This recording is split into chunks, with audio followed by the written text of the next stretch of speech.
जय भीम, नमो बुद्धाय। आप देख रहे हैं WH न्यूज। मैं नैना। महाबोधि महाविहार मुक्ति के लिए भंते विनाचार ने नागपुर दीक्षा भूमि से चैत्य भूमि मुंबई तक धम्म ध्वज यात्रा निकाली है, जिसमें महाबोधि मुक्ति के लिए भंते विनाचार मार्गदर्शन करेंगे।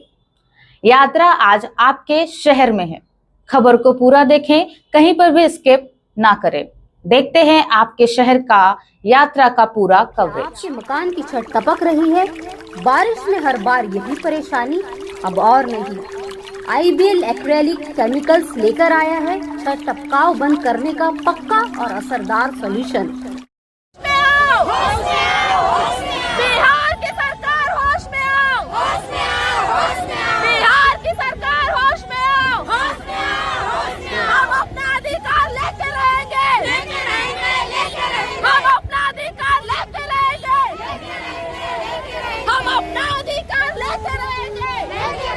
नारे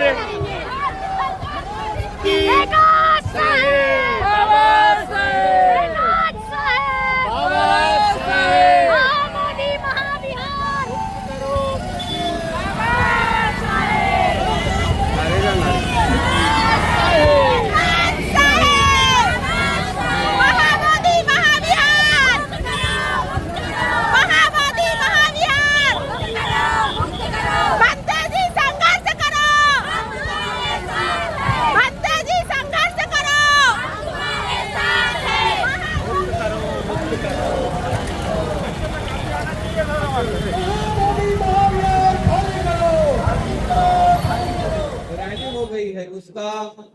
और इधर आने के बाद हमारी भाषा ही चेंज हो गई है ना। मैं महाराष्ट्र से हूँ और 2 ही मिनट बात करूंगा। देखो, उपासक उपासिका, आपको मराठी भी आती है लेकिन आप बच्चे को सुनने के लिए आए। आप सब लोग समझदार हो। एक ही उदाहरण, 2 मिनट का उदाहरण बताता हूँ। एक गाँव में 2 लोगों के अंदर एक शर्त लगी थी। एक गांव में 2 लोगों के अंदर एक शर्त लगी थी। वो 2 लोग थे, गधा का और एक कुत्ता था। आपको सबको बताया। शर्त ये थी कि आगे जाके एक राजनीतिक सिंहासन है, पीछे वाले को डिस्टर्ब नहीं होंगे, जो सबसे पहले जाएगा उस पर बैठेगा वो राजा घोषित हो जाएगा। गधे में और कुत्ते में शर्त लगी। 5-10 किलोमीटर का फासला था। 5 किलोमीटर के बाद एक राजगादी थी, राज सिंहासन था। जो सबसे पहले जाएगा उसके ऊपर बैठेगा वही राजा बनेगा। ये मेरी देरी है क्या? शर्त चालू हो गई। गधा और कुत्ता भागने लगा। गधा जोर से भागने लगा, भागते भागते सामने गया। जैसे कुत्ता सामने गया, उसके समाज के लोग, जाति के लोग उसको दिखे, वैसे ही भौंकना चालू कर दिया। अरे, ये तो मेरे जाति का है, मेरे समाज का है, कैसे आगे जाएगा? भागने, भौंकने लगे, काटने लगे। वो उधर सब लोगों से छूट के, मतलब वो उधर से बच के और सामने गए। सामने जाता है तो और उसके समाज के लोग आते हैं और वो उसके ऊपर भौंकते हैं, उसको काटते हैं। ऐसा करने में टाइम जाता है और गधा जाके राजगादी पे बैठ के गधा राजा बनता है। मेरा उदाहरण यही है कि हमारे समाज के लोग हमारे नेतृत्व को कमजोर करने के लिए यही काम करते हैं।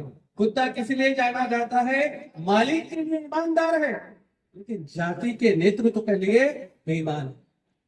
उपासक उपासिकाओं, आपको बहुत अच्छे से समझ रहा है कि नेतृत्व को कमजोर करने के लिए कौन से हथकंडे चालू है।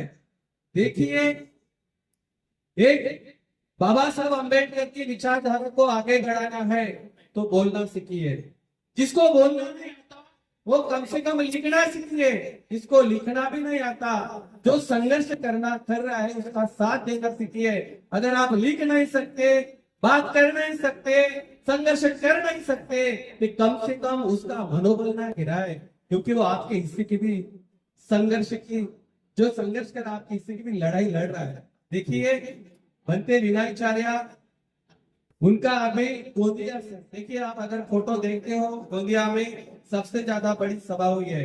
और अभी बालाघाट के अंदर आप देख रहे हो कि आजू बाजू के गांव के लोग बहुत हैं। ये बाबा साहब अम्बेडकर की जन्मभूमि है। आप बहुत पुण्यवान लोग हो। मध्य प्रदेश में ही बाबा साहब का जन्म हुआ था और मध्य प्रदेश में बाबा साहब का जन्म हुआ, काम पूरे भारत में किया। उपासक उपासिकाओं, जो हमारा मनोबल गिरा रहे हैं, आप किसी के बातों में ना आए। बनते संघर्ष कर रहे हैं, खुद के लिए नहीं। कल वो संघर्ष कर रहे हैं और बुद्ध गया मुक्त होता है कि वो अध्यक्ष नहीं बनने वाले या सदस्य नहीं बनने वाले।